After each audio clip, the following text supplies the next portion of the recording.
Okay, so you've sent in a bunch of stuff about tariffs and Trump, things like Liberation Day and tariffs Trump as search terms, and this article called The Trump Tariffs, A Legacy of Trade Disruption and Economic Debate. So, pretty interesting stuff. Yeah, really fascinating. It looks like we've got a pretty wide range of material here to dive into. Yeah, for sure. So, in this deep dive, we'll try to pull out the key takeaways and try to understand what all of this really means. For sure. Particularly like in the context of Donald Trump's presidency and, his approach to trade. Yeah, absolutely. And what you've given us is like a really good cross-section of information Yeah. about like a super important time for international trade. Absolutely. We're going to, really dig into like the reasons behind these tariffs, what happened because of them, how the economics and politics all shifted. Right. And even, that phrase Liberation Day.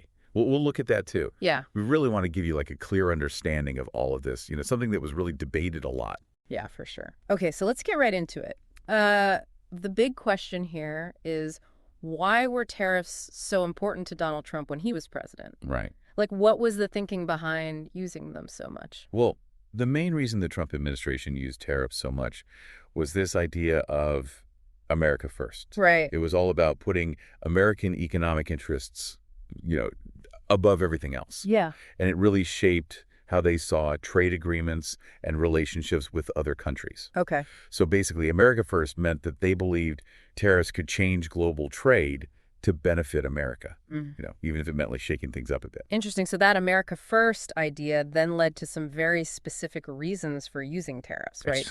They had a few key arguments they used all the time.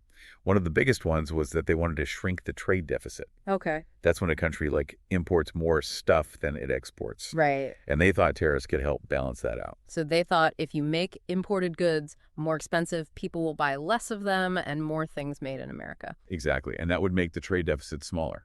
Right. Okay, so another big argument was about protecting American industries, right? Especially manufacturing. Yeah, that was huge. Yeah. They said that tariffs would protect those industries from cheaper competition from other countries. Yeah.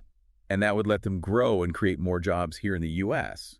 Makes sense, protect local jobs. Right. But then there was also the argument about national security, which seemed kind of different. Yeah, that was a bit different. They argue that some industries like making steel and aluminum were crucial for national security.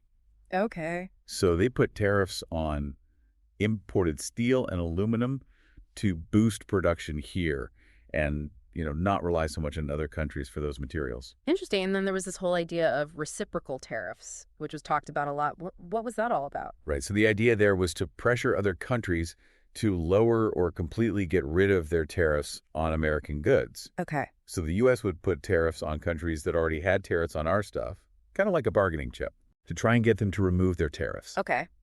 The problem is other countries might not think their tariffs are unfair, and they might not want to get rid of them just because we pressure them. Yeah, that makes sense. And that could lead to like tariff wars where everyone keeps adding more tariffs. Right, it's sort of back and forth. Exactly. But the goal, in theory, was to make trade fairer for everyone. Right. I see. So those were the main justifications for the tariffs. But what were some of the big concrete actions that actually happened? Right. It wasn't just talk. They actually put some major tariff measures in place. Probably the most famous ones were the tariffs on steel and aluminum in 2018. Right. Like we talked about. They said it was for national security, and they put a 25% tariff on imported steel and a 10% tariff on aluminum from a bunch of countries, even close allies like Canada, Mexico, and the European Union. Yeah, that caused some problems, didn't it? It definitely ruffled some feathers. And then, of course, there was that huge trade dispute with China that went on for a while. What did those tariffs look like? Yeah, that was a big one. It wasn't just one thing. They put tariffs on goods from China in a few different stages, and it ended up covering like hundreds of billions of dollars worth of stuff. Wow. And it wasn't just one industry either. They targeted loads of things, machinery, electronics, consumer products, pretty much everything they imported from China. Right. And of course, China retaliated with their own tariffs on American exports, Yeah. which turned into a full-blown trade war. Right. I remember that going back and forth, it was a big deal. And it wasn't just China, right? They also put tariffs on Europe for different reasons. Yeah, that's right. They put tariffs on some European goods like wine, cheese, and other agricultural products. Okay. And that was mainly because of disagreements about subsidies for the aircraft industry. They said European governments were giving unfair financial help to their aerospace companies. I see. And we should probably also mention the USMCA. What role did tariffs play in that renegotiation of NAFTA. Yeah, so the USMCA was mostly about updating the rules of trade between the US, Mexico, and Canada and trying to make it easier to trade in many sectors. Right. But it did include some stuff about tariffs, especially for the car industry. Okay. Like, there were rules about where car parts could come from, which basically made it less attractive to import certain parts from outside North America. Interesting. So we've talked about the reasons behind the tariffs and what they actually did, but what about the economic impact of all of this? It seems like there were a lot of different opinions and analyses at the time. Yeah, it was definitely complicated, and economists are still debating the overall economic impact. Right. On the one hand, a lot of American companies that needed imported materials or parts ended up having to pay more because of the tariffs. I see. So their costs went up, which made it harder for them to compete both here and in other countries. And sometimes those higher costs got passed on to consumers. Right. So if a company here was using imported steel to make construction equipment, for example, the higher steel prices meant they had to sell the equipment for more. Exactly. And that could hurt their sales. Hmm. Or they might have to absorb the extra cost, which would eat into their profits. Mm. And we definitely saw prices go up for a lot of imported goods because of these tariffs, like everyday things like electronics or clothes. Okay. And like we said before, other countries didn't just sit back and do nothing. They hit back with their own tariffs on American goods. Exactly. And those retaliatory tariffs, especially the ones on American agricultural products, really hurt U.S. farmers. How so? Well, made it more expensive and difficult for them to export their stuff to those countries. Right. And what about one of the main goals they talked about, reducing the overall U.S. trade deficit? Did all these tariffs actually make that happen? That's a good question. And the evidence is mixed. Okay. It seems like imports might have gone down a bit for specific countries or industries that were directly targeted by tariffs. Right. But overall, the U.S. trade deficit didn't really change much during this whole period. Interesting. And you have to remember, there are lots of things that affect a country's trade balance, not just tariffs. So despite the tariffs, that big goal of really shrinking the trade deficit didn't really pan out. Not really. It suggests the issue is a lot more complicated than just how much we import. I see. And what about that other promise of bringing back lots of manufacturing jobs to the U.S.? Did that happen? Again, it's not so clear-cut. Some industries might have seen a small increase in employment, Okay. but others, especially those that relied on exports and were hit by those retaliatory tariffs, might have actually lost jobs. Oh, wow.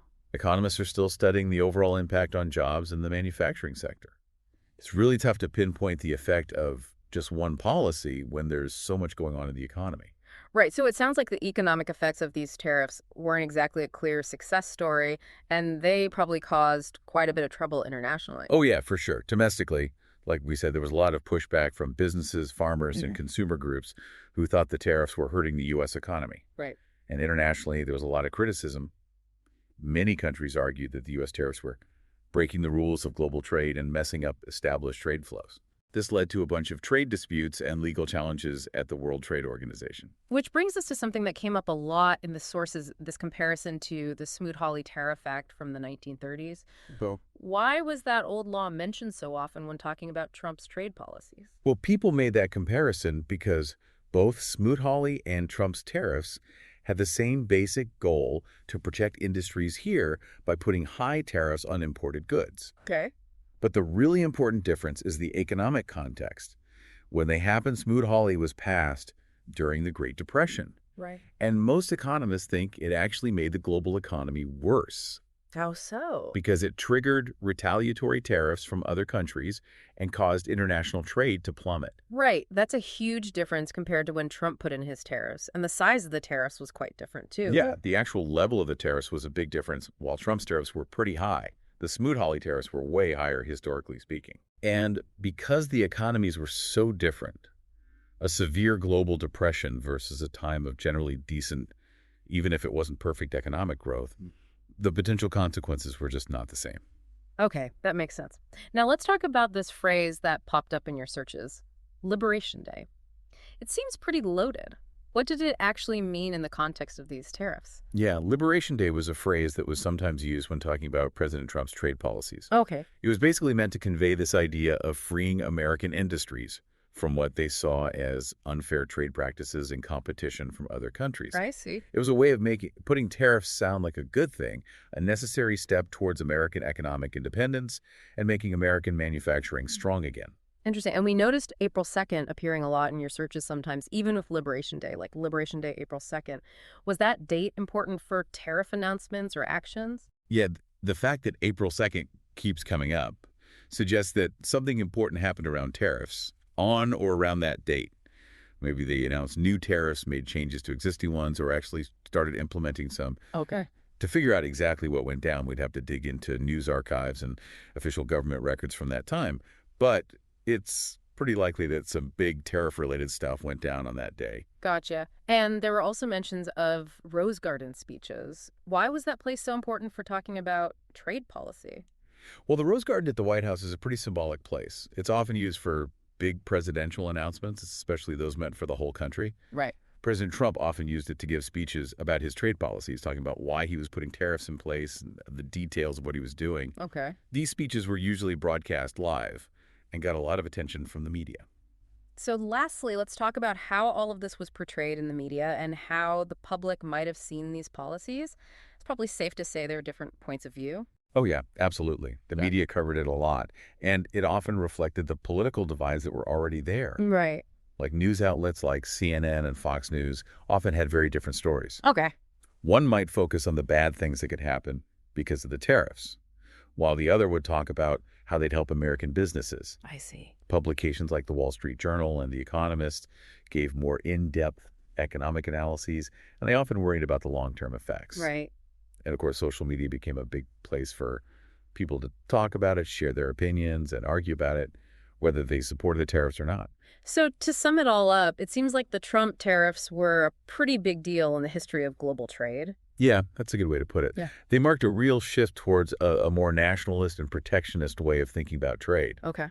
Even though the stated goals were to shrink the trade deficit, protect American industries, and strengthen national security, the actual economic outcomes were mixed and are still being debated today. Yeah. And there's no doubt they caused some serious tension internationally. The idea of Liberation Day, whatever exactly happened on April 2nd or in those Rose Garden speeches, really shows how the administration wanted people to see these actions like they were freeing American businesses from unfair trade practices. This has been really helpful in understanding this complex issue. It really shows how connected global trade is and how much impact policy changes like these can have. It really does, and it raises a really interesting question for you, our listener.